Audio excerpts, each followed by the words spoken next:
প্রতিটি ভোরের পরেই কিন্তু আমরা একটা করে নতুন সকাল পাই এবং আমাদের জীবনে নতুন নতুন সকাল আসে বলেই কিন্তু জীবনটা এত সুন্দর। হ্যালো ভিউয়ার্স, আসসালামু আলাইকুম। আমি আপনাদের আপু আবারও চলে আসলাম একটা লং ভিডিও নিয়ে। আমার ভিডিওটা যদি ভালো লাগে অবশ্যই শেয়ার করে পাশে থাকবেন। তো সবাই কেমন আছেন জানাবেন। আজকে আপনাদের সাথে শেয়ার করব হচ্ছে একটা নতুন সকাল। সকাল তো প্রতিদিনই আমাদের জন্য নতুন হয়ে আসে, তবে আজকে সকালটা মানে সূর্য উদয় হওয়াটা আমি দেখানোর চেষ্টা করছি। কারণ আমরা যারা শহরে থাকি আমরা কিন্তু সূর্য উদয় হওয়াটা দেখতে পারি না। অনেক সময় ঘুমের ঘরেই থেকে যায়, অনেক সময় হাজারো বিল্ডিংয়ের কারণে দেখা সম্ভব হয়ে ওঠে না। তো সেটাই চেষ্টা করলাম। আর আমার দেশের বাড়ি উত্তরবঙ্গে, তো আমি তখন আর কি দেশের বাড়িতে যাচ্ছিলাম, তখনকার এই ভিডিওটা করা। তাই ভাবলাম যে আপনাদের সাথে শেয়ার করি, সেই জন্য চলে আসলাম। তো এই যে এত সুন্দর আবহাওয়া পরিবেশ, সকালবেলার আবহাওয়াটা তো এমনি খুব ভালো থাকে, বুঝতেই পারতেছেন।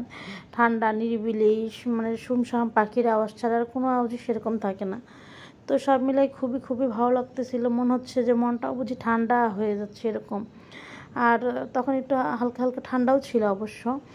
তো কারা কারা আমার মতো ট্রেন যাত্রা পছন্দ করেন জানাবেন।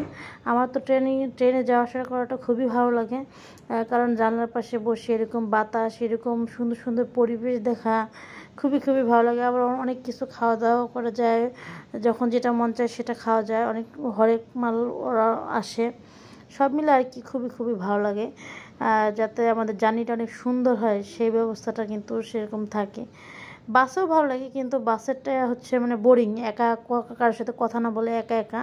আর ট্রেনে সবাই মিলে গল্প করতে করতে যাওয়া যায়, এই জন্য আরও বেশি ভালো লাগে। তো কাদের বাসা কোথায় জানাবেন যারা যারা আমার ভিডিওটা দেখবেন।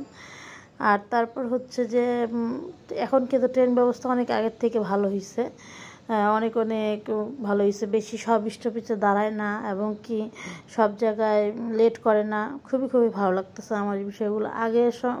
আগে কিন্তু অনেক সময় অনেক স্টেশনে দাঁড়াইতো, অনেক জায়গায় দাঁড়াইতো, এখন আর সেসব হয় না। এই দেখেন কত কৃষক হচ্ছে কত কিছু চাষ করছে, গম, ভুট্টা, ধান, তারপরে হচ্ছে এই যে কলা গাছ, সব কিছু মিলাই অনেক সুন্দর, তাই না বলেন? যে যার মতো চাষ করছে। ইনারা যদি চাষ না করতো তাহলে কি আমরা এত খাওয়া দাওয়া করতে পারতাম? অথচ আমরা কেউ ওনাদেরকে সেরকমভাবে সম্মানও করতে পারি না, ভালোবাসাও দিতে পারি না। আরও বরঞ্চ আমরা ভাবি যে তারা কৃষিকাজ করতেছে, তারা মনে হয় আরও ছোটো বা এরকম। কিন্তু আমাদের উচিত না এরকম করাটা, কারণ কৃষি কাজ আসে বিধাই হচ্ছে আমরা খাওয়া দাওয়া করতেছি, বিদেশে রপ্তানি করতেছে, সব কিছু মিলে আর কি খুবই ভালো। তো এই তো অনেক কথা বললাম, যা যা মনে আসলো তাই তাই বললাম, কেউ কিছু মনে করবেন না। আমার ভিডিওটা যদি ভালো লেগে থাকে অবশ্যই ফলো দিয়ে পাশে থাকবেন। এতক্ষণ আমার কথা শোনার জন্য আপনাকে ধন্যবাদ। আসসালামু আলাইকুম।